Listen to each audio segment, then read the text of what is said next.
Tito 2 fala o seguinte, vamos fazer uma leitura compartilhada, irmãos. Tu, porém, fala as coisas que convêm à sã doutrina.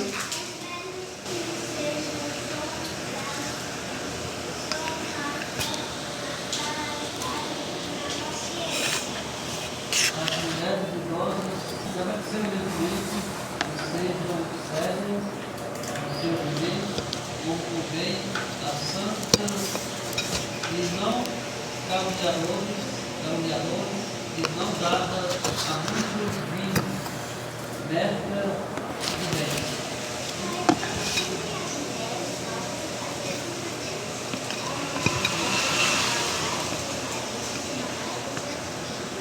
Aqueles sensatos, puros, boas identidade, bondosos, reclamativos, para que a palavra de Deus não seja difamada. Exorta também aos jovens a que sejam sensatos. Você mesmo deve ser um exemplo de boa conduta. Seja sincero e certo quando estiver ensinando. Linguagem sadia e irrepreensível, para que o adversário seja envergonhado, não tendo indignidade nenhuma que dizer a nosso respeito. Quanto aos servos, que sejam tudo obedientes ao seu Senhor, dando-lhe motivo de satisfação, não sejam respondões.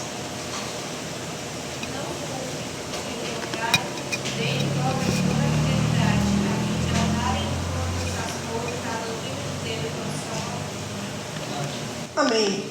Irmãos, nós já havíamos falado algum tempo atrás, também na carta do apóstolo Paulo a Tito, falando no capítulo 3, versículo 5, né, sobre a regeneração, e nós comentamos naquela época que a carta de Paulo a Tito, que é uma carta pastoral, né, Tito ele era um jovem pastor, que ele estava pastoreando uma igreja num lugar bem difícil, que era na ilha de Creta, né? A ilha de Creta, para os irmãos mais ou menos entenderem, ficava num conjunto de ilhas, onde ela meio que ligava num ponto só a África, a Europa, a Ásia. Então, por conta disso, meio que acabou se tornando uma cidade, uma ilha, onde muitas culturas eram colocadas lá, né? Então, haviam diversas religiões, diversos cultos. Inclusive, o termo sincretismo, né, vem dos cretenses. Sincretismo o que é? É quando várias religiões, alguns elementos de uma religião diferente, é colocada dentro do culto de outra religião. E então acaba misturando as coisas, né? Você acaba juntando ali um culto evangélico com o culto de outra religião, de outro lugar, né? Então isso é um sincretismo. E esse termo veio justamente aqui da ilha de Creta, onde o Tito estava pastoreando. Então, quando Paulo escreve a Tito, preocupado principalmente com essas questões acerca de alguns falsos mestres, de uma vida imoral que estava tendo lá, de uma conduta muito errada, o foco do apóstolo Paulo é na prática da piedade. Ele tenta mostrar para Tito e enfatiza isso no capítulo 1, no capítulo 2, depois dá uma base doutrinária no capítulo 3, mas ele tenta enfatizar que a igreja ela precisa ser diferente do mundo. A igreja de Cristo em Creta tem que ser diferente das outras religiões que estavam ali. Então, a igreja ela não precisa apenas ser uma doutrina. Ela tem que ser santa, ela tem que ter uma vida prática, ela tem que ter ética, tem que ter conduta, tem que ter piedade, tem que ter santidade. Então, o foco de Paulo aqui nessa carta é: vivam o evangelho de uma maneira santa. E isso é tão abrangente que em nenhuma outra carta do apóstolo Paulo ele faz o que ele acabou de fazer aqui e que nós acabamos de ler. Ele pega uma lista, então ele se dirige, no capítulo 1, ele fala para os líderes da igreja, né? Para os pastores, para os presbíteros. Agora no capítulo 2, ele se dirige para a igreja, e ele se dirige para cada parte da igreja. Os homens mais velhos, as mulheres, os jovens, os casados, os líderes da igreja, aqueles que são trabalhadores, que são escravos ainda. Então ele mostra que na igreja de Cristo, toda a igreja tem que ter uma conduta cristã, uma conduta santa, né? Isso envolve cada pessoa na vida de igreja. Todo mundo tem um lugar na vida da igreja. Então, a vida da igreja não é apenas a liderança e as pessoas que participam para ouvir, não é. Na vida da igreja, todos nós temos nosso lugar para fazer aqui. né? Então, não importa se você é homem ou mulher, se é solteiro, se é casado, se é jovem ou se é mais velho, não é? Se você é um líder ou se você é um trabalhador simplesmente no seu dia a dia, você tem um chamado da parte de Cristo para levar uma vida santa dentro da igreja. O que eu proponho fazer aqui, né? E o meu objetivo então não é tratar esse texto todo com os irmãos, não é uma pregação, tá? Nós vamos dar um estudo aqui, em primeiro lugar, se dirigindo então aos homens mais velhos, que é o que Paulo diz aí no início da sua lista. Vamos ler de novo? Versículo 1 e o versículo 2. Tu, porém, fala as coisas que convêm a sã doutrina. Os velhos, aqui está o lugar dos homens mais velhos na igreja, que sejam sóbrios, graves, prudentes, sãos na fé, no amor e na paciência. Então, no primeiro lugar, numa vida de igreja, as primeiras pessoas que Paulo chama é os homens mais velhos. Então hoje, meu objetivo aqui é me dirigir aos homens mais velhos da igreja, né? Mas aí não se preocupa não, se você não é um homem mais velho, você vai, se Deus permitir, ser o próximo homem mais velho. E, além do mais, o fato dos homens mais velhos serem os primeiros a serem chamados é porque eles têm que ser o exemplo da igreja, o exemplo da congregação. Então essa conduta que esses homens mais velhos têm que ter é uma conduta que a igreja, e principalmente os jovens, tem que olhar para imitar. No fim, acaba sendo um padrão de como é que um homem maduro tem que ser. Então, se você é homem, se você obviamente é um jovem, se você é casado, se é solteiro, aqui está o padrão que Deus estabeleceu para você. Se você é uma irmã, olhe para esse padrão, espere encontrar isso nos homens da igreja. Se você é solteira, olhe para os jovens, espere encontrar isso naqueles que são homens na igreja. Mas que essa é a conduta que Deus estabelece para cada um de nós. Isso é interessante, sabe por quê? Porque quando nós falamos de igreja hoje, dificilmente os homens mais velhos são os primeiros tocados pela nossa geração, né? A nossa geração está vivendo uma espécie A igreja tem mudado ao decorrer do tempo. E essa geração não é mais uma geração onde os homens mais velhos são a ênfase da igreja. Não é mais, né? Então os homens mais velhos não são mais os primeiros a serem chamados na lista daqueles que devem servir na igreja. Nós vivemos uma geração onde o jovem é a marca da igreja, né? Onde uma igreja jovem, uma mocidade grande, né, é a capa da igreja. Então os jovens estão na frente da igreja, no aspecto de que se você quer colocar uma igreja, quer atrair pessoas, quem você quer atrair? Os jovens. Os jovens têm que ser atraídos, né? Então a gente vive uma geração onde o exemplo da igreja não é mais os homens mais velhos, agora é o jovem. Inclusive os mais velhos deveriam ser mais juvenis, não é isso? Você que é mais velho, irmão, seja mais jovem, participe desses cultos de jovem, né? Veja essa animação, essa alegria, desse movimento mais descontraído como os jovens têm. Agora os jovens que são exemplo dos irmãos mais velhos. Tem que ser como os jovens, em vez de ser o contrário, né? Numa igreja bíblica é o contrário. Jovens, vocês têm seus lugares na vida de igreja, mas os mais velhos são os chefes de família, são os cabeças do lar, são aqueles que deveriam estar na frente do exemplo na vida de igreja. Então primeiro o apóstolo Paulo convoca vocês para ser um modelo da igreja na maneira como vocês têm que se conduzir. Outra coisa interessante, que às vezes até os mais velhos não percebem, é que essa honra de ser o primeiro não está apenas no fato de você ser um homem, mas está no fato de Deus abençoar a velhice. E já a velhice ser uma coisa agradável aos olhos de Deus, apesar de muitas vezes para nós parece ser uma coisa ruim, não é? Vamos abrir em Provérbios capítulo 3. Provérbios capítulo 3. Lembrando que é um estudo, não é uma pregação. E vamos ler do versículo 1 e o versículo 2. Quem achou pode fazer a leitura. Provérbios 3, verso 1 e 2.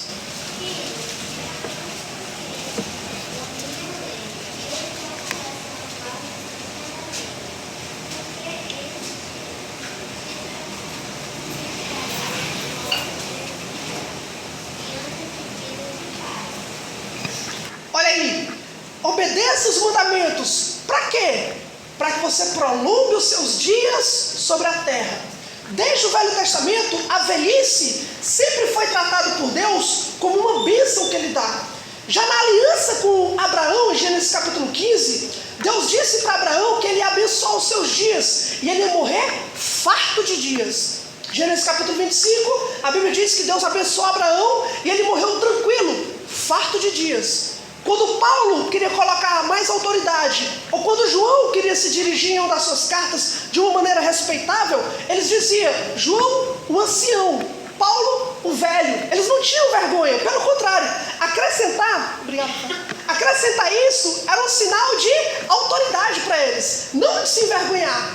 O que está dizendo nos 10 mandamentos, né? Sobre honrar pai e mãe. Para quê? Para que os teus dias se prolonguem sobre a face da terra. Deus se chama como o ancião de dias. Então a velhice não é tratado na Bíblia como uma coisa ruim. Ela tem suas dores, tem suas dificuldades, obviamente, por causa desse mundo caído, mas ela é sinal de que Deus tem te dado graça. A ponto de Paulo uma vez dizer que pensar em morrer para ele é lucro, mas se Deus permitisse ele ficar mais tempo para poder dar mais frutos para Deus, ele preferiu o quê? Ficar mais tempo, se isso redundar para a glória de Deus. Mas a morte não é lucro? É, mas viver também é Cristo, viver não é ruim. E Paulo ele fala isso não na força da sua juventude, mas no amor da sua velhice, no fulgor da sua velhice. Moisés, Elias e tantos outros exemplos que nós temos na Bíblia. O próprio Tito, que foi um pastor jovem, solteiro, nunca casou e dizem que morreu com 80 anos de idade. Solteiro, mas fazendo a obra de Deus, foi martirizado dessa forma. Então a velhice não é uma coisa ruim. Ela é tão importante que Deuteronômio vai dizer que a marca de uma nação ímpia é desprezar os mais velhos. A rebeldia do filho é desonrar o pai e a mãe. Amaldiçoado é o filho, Deuteronômio diz, que se coloca contra o pai e a mãe, principalmente na sua velhice. Então a Bíblia sempre tratou vocês, os irmãos mais velhos, as irmãs mais velhas, como pessoas que Deus ama e que Deus derrama a bênção dele sobre vocês. E daqui para o final, talvez o último texto que nós vamos ler esta noite vai deixar isso cada vez mais claro para os irmãos. E para nós que somos mais jovens, Levítico 19 diz: quando o ancião passar, se levante e reverencie os seus cabelos grisalhos. Para nós é dado a ordem do respeito àqueles que são mais velhos e que Deus tem concedido longos anos de vida. Então há um lugar para vocês no povo de Deus. Há algo que vocês podem fazer dentro da igreja. Porque eu gosto de trabalhar com os extremos. Existem 2 extremos com relação aos homens mais velhos. O primeiro extremo é quando a igreja dispensa os homens mais velhos, como qualquer empresa mundana consegue fazer com seus funcionários mais velhos, não é? Então muitas igrejas não veem o papel do homem e da mulher mais velho lá. Ela não consegue ver. Como eu disse, a moda hoje é uma igreja jovem. É uma parede preta, é uma bateria rodando e luzes piscando. E aqui é o culto. Se os jovens não gostam, talvez sobre o domingo pela manhã, não é? No EBD. Mas a marca das igrejas hoje é isso. Mas nós, pelo contrário, temos que ter esse respeito e essa reverência. Inclusive, até para os pastores. Lá em 1 Timóteo 5, Paulo diz o seguinte: Timóteo, quando for exortar o mais velho, não faça com rispidez, trate-o como se ele fosse o seu próprio pai. Olha isso, até os pastores precisam saber o seu lugar. Você é tão bênção assim, dessa forma, não é? Você é tão maravilhoso. Então, por que Paulo se dedica a chamar os homens mais velhos e tecer mandamentos para eles? Porque mesmo na velhice, irmãos, nós não vencemos ainda o nosso pecado. Os irmãos mais velhos sabem que quanto mais tempo passa, mais inimigos aparecem, mais dificuldades surgem. Pecados que jovens talvez nem sejam tentados, eles parecem que se levantam na velhice. E aí nós vamos lidar com essas questões. Eu oro para que os irmãos entendam o teor da minha mensagem, tá? Faço com todo respeito, tentando apenas expor aqui as palavras que Paulo coloca, tá? Paulo ele dá 4 características que os homens mais velhos têm que ter e o homem bíblico tem que buscar e espelhar. Eles têm que ser sóbrios, graves, prudentes e sãos. Os sãos, ele tem que ser são na fé, no amor e na paciência. A primeira característica que Paulo coloca aí, sejam sóbrios. Alguma outra versão dos irmãos tem uma palavra diferente?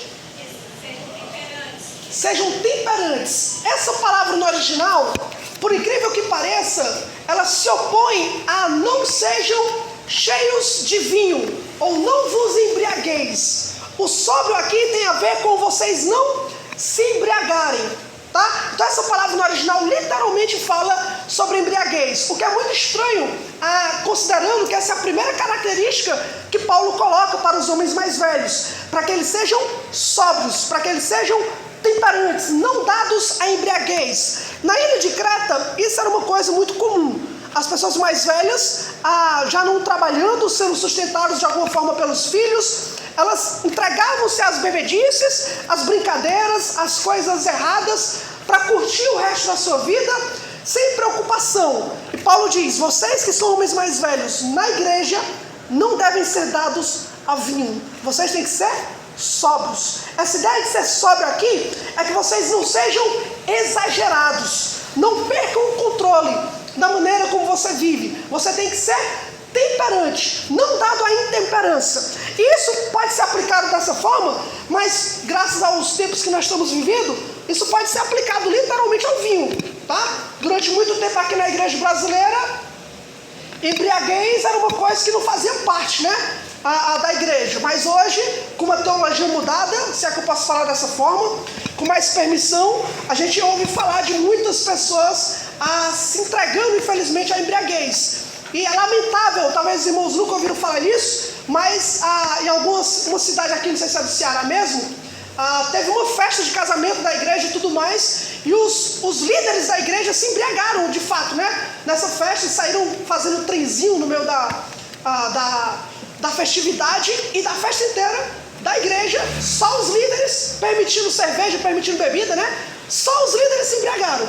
Então, não sei porquê, mas a primeira coisa que Paulo fala para esses homens mais velhos é justamente isso. Vocês podem estar numa fase da vida de vocês que vocês facilmente se permitem ter algum tipo de excesso, né? Talvez pela idade, talvez pela ociosidade do tempo, talvez pela vida mais tediosa, mais devagar, talvez com mais dificuldade. Vocês podem se permitir a mais excesso. E esse excesso talvez não seja na embriaguez, esse excesso pode ser no entretenimento, na conversa fiada, pode ser no descanso exagerado, pode ser uma vida que alguém olha e não vê sobriedade, não vê temperança. Deveria ser o contrário, né? Vamos para Efésios capítulo 5, onde o contraponto vai explicar muito melhor o que Paulo pretende dizer. Efésios 5,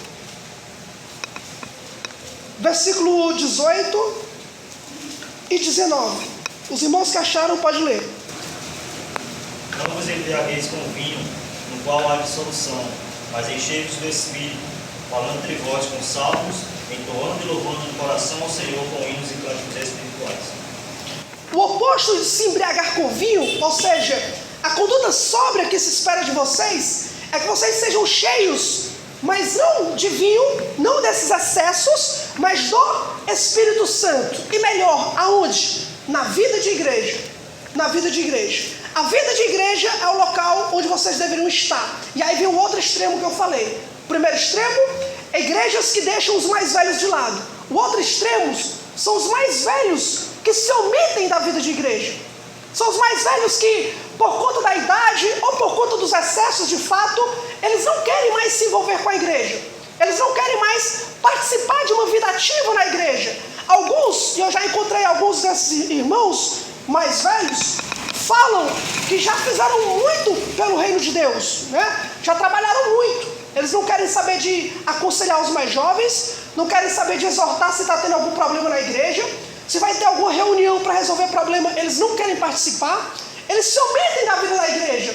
E talvez o excesso dessas pessoas seja não a embriaguez, mas, por exemplo, o prazer do descanso, do não fazer nada, do não ter preocupação, do não se importar, né? Do não se envolver. Mas o oposto de você se embriagar é você se encher do Espírito Santo. Como? Falando entre os irmãos, cânticos espirituais, instruindo uns aos outros dentro da vida da igreja.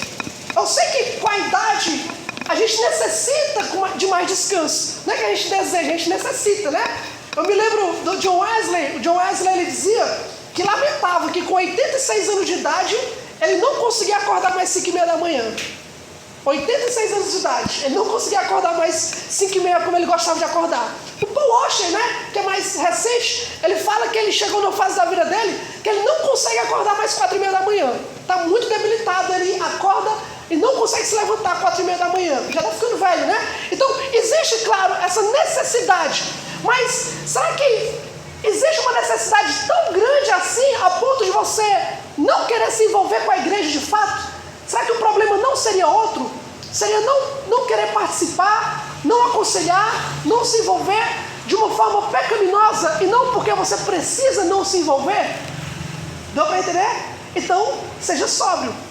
Seja sóbrio, aprenda a remir o seu tempo. Ainda mais que a sobriedade é dado pelo fato de que quanto mais os dias passam, mais perto nós estamos de chegar na eternidade. Mas aí, Paulo coloca um segundo ponto, e esse é mais interessante ainda. Ele vai dizer, sede prudentes e sede, ao contrário, né? Sede sóbrios e sejam graves. Alguém tem uma versão diferente? Respeitáveis. Aqui Paulo pegou no âmago. Sabe o que é interessante? É que essa palavra aqui não está dizendo que os mais velhos têm que ser respeitados. Não está dizendo isso. Por quê? Porque é óbvio que os mais velhos devem ser respeitados. Em todo o Velho Testamento, Deus trata os mais velhos com respeito. As pessoas respeitam aqueles que viveram mais do que nós, que estão mais tempo na igreja, que são nossos irmãos que enfrentaram uma batalha há muito mais anos do que nós. Agora, enquanto o papel da igreja é respeitar, o papel do homem mais velho é ser digno desse respeito.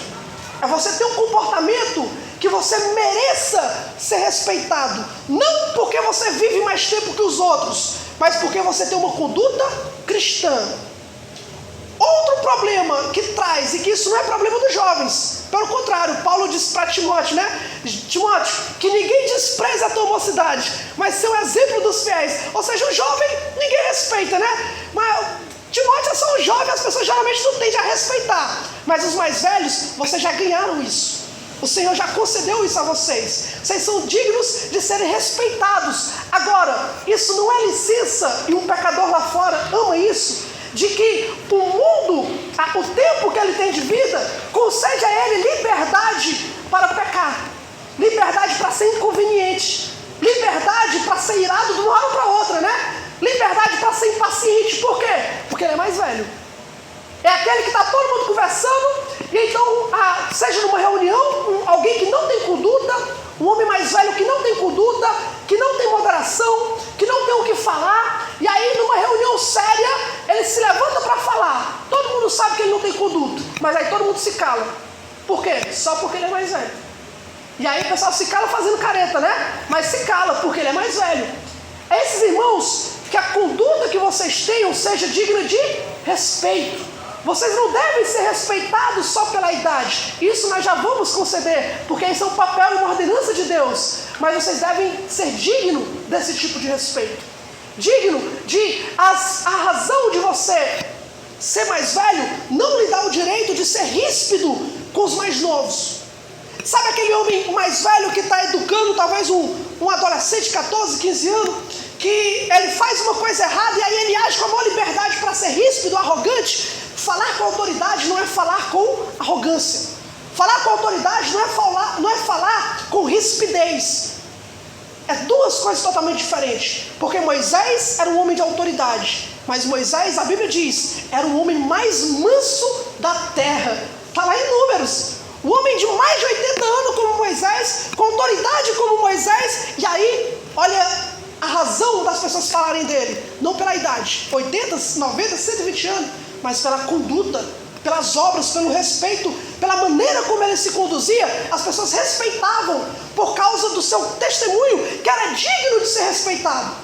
Não é isso interessante? Mas é Números capítulo 12, versículo 3. Depois os irmãos podem ler em casa. Mas o que Paulo está querendo dizer para vocês é: sejam dignos desse respeito. Aos homens mais jovens, que ninguém despreze a tua mocidade. Seja também o exemplo dos fiéis, né? No amor, no trato, na piedade, na paciência e tudo mais. Mas os homens mais velhos sejam dignos de serem respeitados pela conduta de vocês. A terceira característica, Paulo diz, para que sejam prudentes. Agora, prudência aqui já é uma coisa mais que tem a ver com o seu entendimento, a maneira como você pensa, tá? Vamos para Mateus capítulo 7. Vamos ver um exemplo que Cristo dá sobre prudência. Mateus capítulo 7, versículo 24 e 25. Quem achou pode fazer a leitura. Todo aquele que for ser escrito estas minhas palavras e as pratica, assemelhá-lo-ei ao homem prudente que edificou sua casa sobre a rocha, e desceu a chuva, e correram os rios, e assopraram os ventos, e combateram aquela casa, e não caiu, porque estava edificada sobre a rocha. Olha aí, o que é um homem prudente? Um homem prudente tem a ver com a maneira como ele pensa sobre uma obra e os melhores meios que ele vai utilizar para poder concluir aquela obra. Jesus dá exemplo de um prudente construtor, que ele vai construir uma casa. E aí, o prudente, ele constrói uma casa sobre uma rocha. Por quê? Porque ele não pensa somente naquele dia e naquela hora. Por exemplo, pode ser que naquele dia fosse um dia ensolarado, não é? Fosse um dia de verão. Então ele olha, rapaz, essa casa vai ser ideal aqui. E aí ele constrói aquela casa. Outro pode pensar, rapaz, hoje é um dia muito ensolarado, eu vou construir a minha casa sobre a areia, na beira da praia, né? Sobre a areia. Mas o prudente não pensa assim. O prudente pensa, e se eu construir aqui e lá na frente vier uma tempestade? E agora? Ele pensa no que pode dar errado. Ele pensa se aquela opinião que ele tem é a melhor opinião. Ele pensa naquilo que ele vai fazer, é o melhor jeito de fazer. Então, o dia está ensolarado, mas se vier uma tempestade, vale a pena construir na areia? Para o momento pode ser o caminho mais fácil, mas lá na frente vai ser o pior caminho. O prudente, ele prefere o caminho mais difícil, se lá na frente for melhor. Ele pensa qual é a melhor atitude que ele vai tomar, qual é o melhor jeito, se aquilo que ele está querendo é bom ou ruim, se o que ele vai falar é útil ou não é, se vai valer a pena ou se não vai.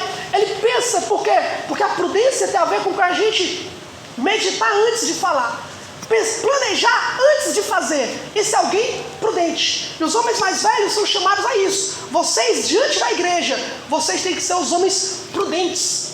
Lembre-se que eram os homens mais velhos que geralmente davam os conselhos para o rei Davi, para o rei Salomão, para o rei Roboão. Os que eram chamados não eram os jovens, eram os mais velhos. Por quê? Eram prudentes.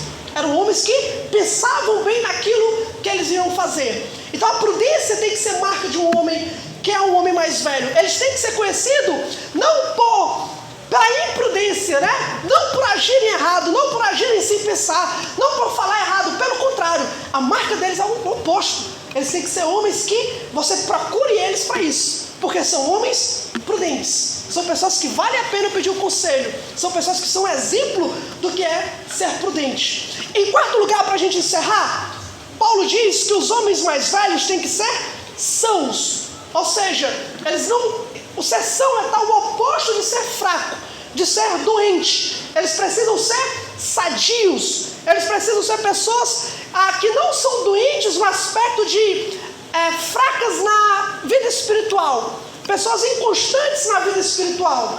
É o oposto. Elas têm que ser pessoas sadias. Em que área? 3. Na fé, no amor e na paciência. No seu relacionamento com Deus, no seu relacionamento com o próximo, no seu relacionamento com as circunstâncias da vida.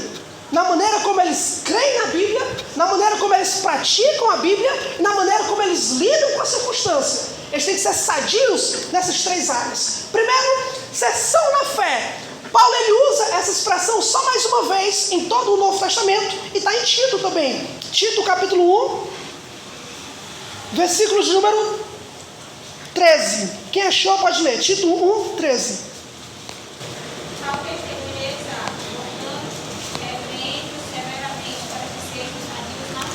Olha aí, quando Paulo diz que eles têm que ser repreendidos, falsos profetas, para serem sadios na fé, é porque eles estavam ensinando doutrinas erradas. Eles estavam passando uma teologia falsa. Então, ser sadio na fé significa que você tem que ser o oposto de ter uma teologia errada. Você tem que ter uma teologia bíblica, uma teologia sadia. Você tem que saber em quem você crê e naquilo que você crê. É por isso que o fato de você ter uma fé sã, um conhecimento bíblico sadio, é que vai lhe ajudar a dar conselhos bíblicos, vai levar você a ter atitudes bíblicas. Quem ama a palavra, quem é sadio na fé, quem conhece a palavra de Deus, estuda a palavra de Deus, ama a palavra de Deus, automaticamente eles vão levar uma vida piedosa. Eles vão saber aconselhar da melhor forma possível. E para isso, tem que amar a palavra de Deus. O tempo, irmãos, não nos faz professores. Pastores, doutores, nós não somos mestres, né? Jesus disse, nós só temos um mestre. Todos nós somos aprendizes aqui nesse caminho. E é interessante que quanto mais velho nós ficamos, isso tem que ser uma experiência de todos nós na fé. Quanto mais velhos nós ficamos, nós percebemos que para nadar na palavra de Deus, você ainda vai ter que ir muito longe, porque é muito fundo, é muito profundo. E o Eclesiastes vai dizer que é muito melhor um jovem que é ensinável do que um rei velho que não se deixa mais instruir. Vocês devem ser sadios na fé. Isso significa que vocês devem estar prontos para crescer no conhecimento da palavra. Vocês crescem lendo a Bíblia, vocês crescem ouvindo falar da Bíblia, vocês crescem ouvindo conselhos. Os irmãos mais velhos, o fato de vocês serem mais velhos, não significa que vocês não devem ser repreendidos. Lembra do que Paulo disse em 1 Timóteo? Timóteo, repreende o homem mais velho como ao seu pai. Ou seja, ele é mais velho, mas se tiver que repreender, repreendam. Repreendam como seu pai, repreendam, mas se for necessário, repreendam. Os homens mais velhos, para ser são na fé, eles têm que estar abertos a serem exortados. Estarem abertos a ouvirem se aquilo que está sendo exortado pelo pastor, pela pregação, pelo estudo, pela sua própria leitura bíblica, né? Se é bíblico. E se for bíblico, ele não quer ser capenga na fé. Ele não quer ser um mau exemplo na fé. Ele quer ser sadio na fé. Então, se a correção é para corrigir sua fé, eles estão dispostos a ouvir para poder crescerem na fé. Segundo lugar, no amor. Os homens mais velhos, a sua fé, ela opera as suas boas obras. Eles são dispostos a se aproximar da igreja para servir. Irmãos, isso é maravilhoso. Vamos para Salmo de número 92. E eu vou dar 2 exemplos de como que Paulo coloca isso. Salmo 92, versículo 13 ao 15. Salmo 92, 13 ao 15. E quem achou pode ler. Pois estão plantados na casa do Senhor, florescerão nos pátios de nosso Deus. Mesmo na velhice produzirão frutos, continuarão verdejantes e cheios de vida. Anunciarão: o Senhor é justo, Ele é minha rocha, nele há justiça. Nele não há injustiça. Olha aí, a fé de um homem mais velho, ela produz obras. Eles serão plantados na casa de Deus, não em algum outro lugar por aí, mas aqui, e eles irão dar frutos. Eles continuarão gerando frutos para mostrar que o Senhor é justo. Agora vamos para o Salmo 71 e vamos ver isso na oração de um homem mais velho. Como é que o homem mais velho, ele ora? Salmo 71, do 15 ao 18. Pode ler também, do 15 ao 18. A minha boca relatará a tua justiça e de contínuos os feitos da tua salvação, ainda que eu não saiba o seu número. Sinto-me na força do Senhor Deus e rememoro da tua justiça a tua somente. Tu me tens ensinado, ó Deus, desde a minha mocidade, e até agora tenho anunciado as tuas maravilhas. Não me desampares, pois, ó Deus, até a minha velhice e as canse, até que eu tenha declarado à presente geração a tua força e as vindouras do teu poder. Olha o desejo dele.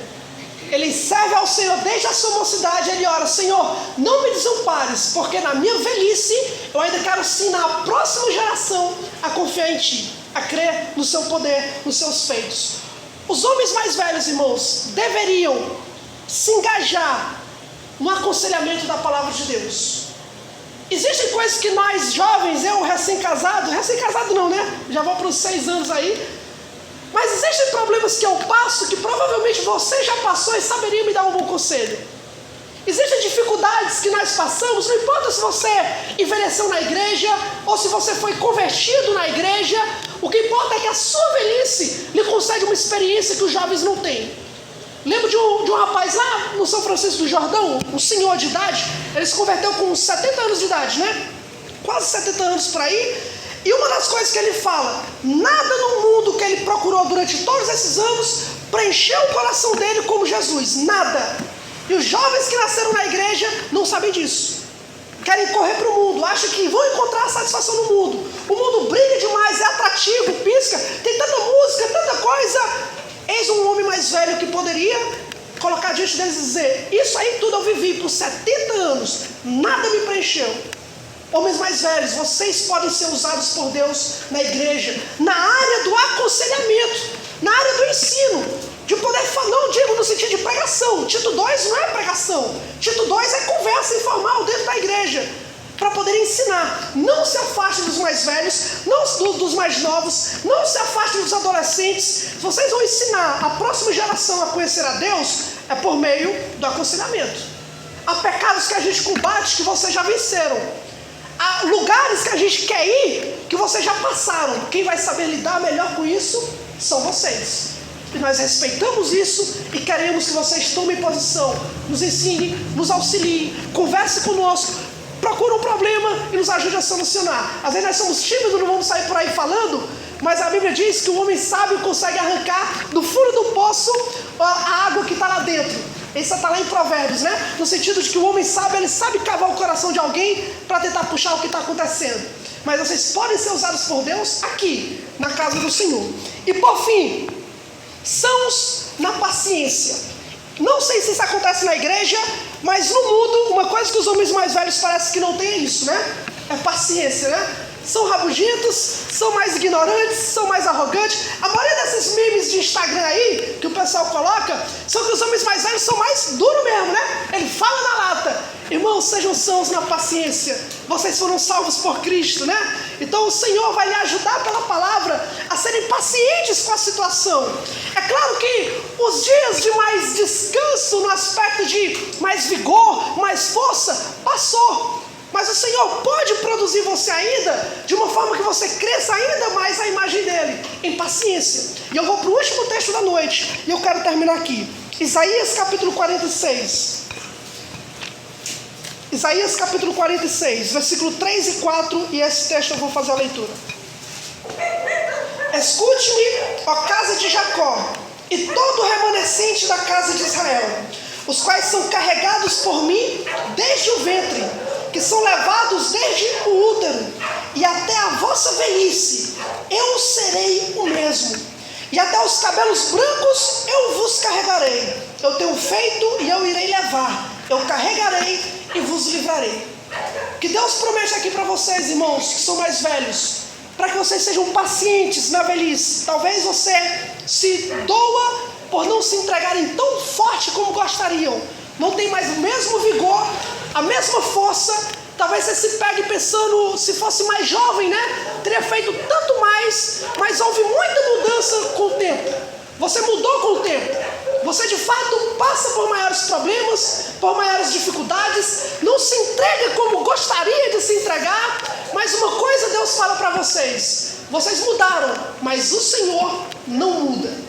O Senhor continua amando vocês da forma como vocês são. Mesmo não entregando tanto quanto vocês gostariam de entregar, isso nunca foi a razão de Deus amar vocês. Assim como Ele carregou vocês na sua juventude, guardou vocês, caso não fossem convertidos lá, assim como Ele guardou vocês naquele período de não conversão, ou se vocês eram crentes já e se entregavam à obra de Deus, Ele continua carregando vocês, mesmo com seus cabelos brancos, mesmo com a força falhando, com as dores aumentando, com a dificuldade de vir para a igreja no culto de domingo, com os remédios para serem tomados. Deus continua o mesmo e Ele vai carregar vocês. É Ele quem sustenta e ama vocês, independente das suas dificuldades. A minha oração, irmãos, é que vocês sintam esse amor da parte de Deus, há lugar para vocês dentro do povo de Deus, na casa do Senhor. Vocês serão plantados e gerarão frutos ainda na sua velhice, e o Senhor os carregará até o fim. Quando então, irmãos, o Senhor os tomará para si, e vocês irão encontrar na sua presença, a sua graça, um vigor que vocês nunca tiveram, nem quando eram jovens. Correrão, não se cansarão, não se fadigarão, e viverão para sempre na glória do seu Senhor. Amém? Fiquem com essa palavra, meus irmãos. Os outros irmãos, as senhoras mais velhas, os jovens, se nós permitir mais outras oportunidades, chegará a vez de vocês. Amém? Vamos orar, irmãos. Maravilhoso Deus, nós te louvamos, Senhor Deus, por essa palavra, por esse ensino da tua palavra, Senhor.